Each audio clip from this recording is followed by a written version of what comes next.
স্বাস্থ্য ব্যয় যেটা সেটা আসলে মোট বাজেটের যেরকম 5.2% বেড়েছে, কিন্তু জিডিপি হারে যে বাজেটটা আমাদের এই সাবকন্টিনেন্টে হওয়া দরকার সেটার তুলনায় WHO, Asian development, world bank তাদের যে রিকমেন্ডেশন অর্থাৎ জিডিপির 5%-এর মতো স্বাস্থ্য খাতে বরাদ্দ থাকা উচিত সেটা কিন্তু নেই।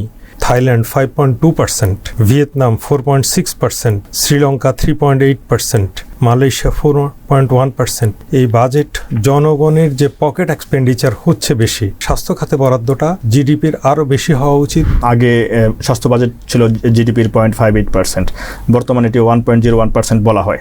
তো ওষুধ শিল্পের ক্ষেত্রে কি কোনো বিশেষ প্রণোদনা দেওয়া হচ্ছে কিনা? আপনি সঠিকই বলেছেন যে আগের তুলনায় জিডিপির ডাবলের কাছাকাছি বরাদ্দ বাংলাদেশ পেয়েছে, এই বাজেটে বাংলাদেশের স্বাস্থ্য খাত পেয়েছে। তো সেই হিসাবে এটা ভালো, কিন্তু সরকারি স্বাস্থ্য ব্যয় যেটা সেটা আসলে মোট বাজেটের যেরকম 5.2% বেড়েছে, কিন্তু জিডিপি হারে যে বাজেটটা আমাদের এই সাবকন্টিনেন্টে অথবা দক্ষিণ পূর্ব এশিয়ায় হওয়া দরকার সেটার তুলনায় WHO, Asian development, world bank তাদের যে রিকমেন্ডেশন অর্থাৎ জিডিপির 5%-এর মতো বা অ্যারাউন্ড 5% আসলে স্বাস্থ্য খাতে বরাদ্দ থাকা উচিত সেটা কিন্তু নেই। এই ক্ষেত্রে আমরা দেখি যে পৃথিবীর অনেকগুলো দেশই এই জিডিপির পার্সেন্টেজ অনুসারে দক্ষিণ পূর্ব এশিয়া এবং আসিয়ান কান্ট্রিজগুলোতে আমাদের মতো দেশ বা আমাদের থেকে তারা আরও এগিয়ে গিয়েছে কোনো কোনো ক্ষেত্রে।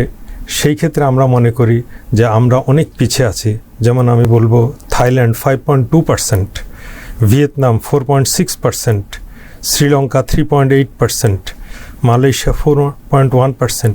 আমাদের এটা আমি মনে করি যে একটা ব্রেক থ্রু আসা দরকার, এবং আসলে এই বাজেট জনগণের যে পকেট এক্সপেন্ডিচার হচ্ছে বেশি সেটার ক্ষেত্রে কিন্তু এটা যদি আরও বাড়ানো না হয়, বিশেষ করে 3% অ্যাবাভ না বাড়ানো হয় এবং ধাপে ধাপে হয়তো 5% আসবে, তাহলে মৌলিক চাহিদার একটা গুরুত্বপূর্ণ বিষয় যেটা আমাদের বাংলাদেশ আজকে প্রায় $3,000 পার ক্যাপিটা ইনকাম হচ্ছে, এবং আমাদের দেশের সাধারণ মানুষ কিন্তু এই অর্থনীতিকে এগিয়ে নিয়ে যাচ্ছে।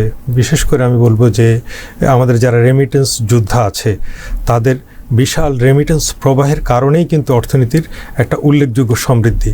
সেই ক্ষেত্রে গভর্নমেন্ট যদি পকেট এক্সপেন্ডিচারকে কমাইতে চায়, স্বাস্থ্য খাতে বরাদ্দটা বাজেটের জিডিপির আরও বেশি হওয়া উচিত, মিনিমাম 3% আমি মনে করি হওয়া উচিত, এবং প্ল্যান থাকা উচিত এটা কয়েক বছরের মধ্যে 5%-এ চলে যাওয়া।